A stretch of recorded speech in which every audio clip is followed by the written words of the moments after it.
Bonjour et bienvenue sur Mon Financier. Nous sommes le vendredi 26 juin. Voilà l'image dans les journaux étrangers de la France. La France, ce sont des touristes qui marchent sur l'autoroute pour aller à l'aéroport de Roissy. Ce sont des taxis qui renversent et qui brûlent des voitures.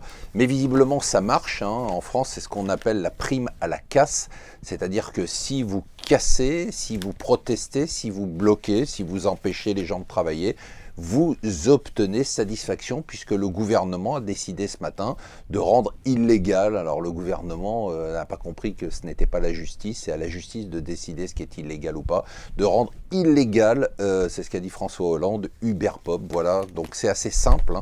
Si vous avez besoin de quelque chose, eh bien vous bloquez ceux qui travaillent et vous brûlez des voitures et vous l'obtiendrez. Alors d'autres événements, l'autre événement super énervant bien évidemment de la journée, c'est la Grèce. Alors la Grèce, on lui donne encore un ultimatum, c'est-à-dire qu'il faut quand même comprendre que les Grecs aujourd'hui ont besoin de notre argent, qu'on va leur donner notre argent à fond perdu et qu'ils font la fine bouche et qu'on les supplie d'accepter de l'argent qu'on va entièrement perdre.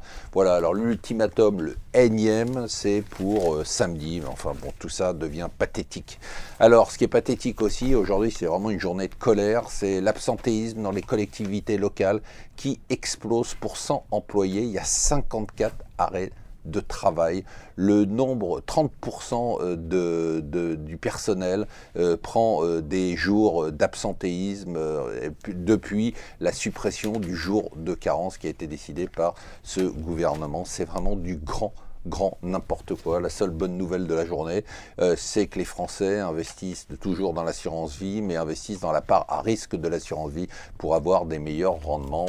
Enfin, deux nouvelles pour terminer. Le bon côté, Bill Gates qui a décidé d'investir plus de 2 milliards d'euros sur les 5 années qui viennent dans les énergies vertes. Et puis Mittal qui a le sens de l'humour, qui dit que les relations d'ArcelorMittal avec la France sont excellentes. Il y a quand même ce matin des claques qui se perdent. Voilà, restez avec nous sur Mon Financier.